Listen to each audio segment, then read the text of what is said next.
मां लाड़काणे वासियुनि खे अपील थो कयां, पर सिर्फ़ु लाड़काणे न, सिंध पाकिस्तान वासियुनि खे, त असां सभिनीनि खे एकी रमज़ान जो एहतराम आहे, रमज़ान शरीफ़ पूरी जो एहतराम आहे, एकी रमज़ान जो एहतराम आहे।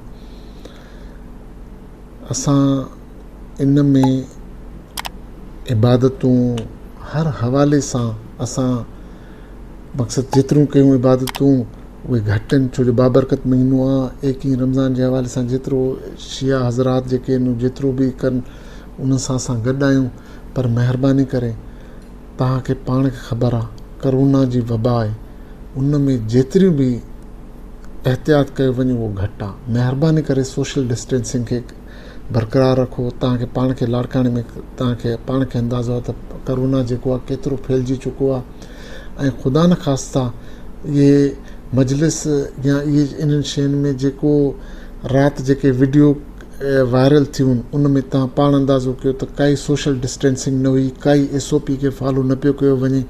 ख़ुदारा किथे बि असांजे मज़हब में बि इहो आहे त एहतियात कयो। नबी साईं जन जी हदीस मुबारक हुन त जॾहिं का वबा अचे उन तरफ़ न वञो। हे सभु एहतियाती तदाबीर जेके आहिनि इहे गवर्नमेंट जे हवाले सां जेके SOPs आहिनि इहे सभु तव्हांजे प्यारनि जे हवाले सां आहिनि त तव्हांजा प्यारा महफ़ूज़ रहनि। ख़ुदारा तव्हां पाण खे पंहिंजनि प्यारनि खे महफ़ूज़ कयो।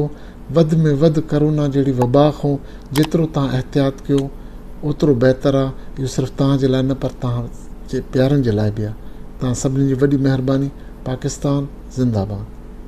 विज़िट कयो अवामी आवाज़ मीडिया ग्रुप जी वेबसाइट awamiawaz.pk।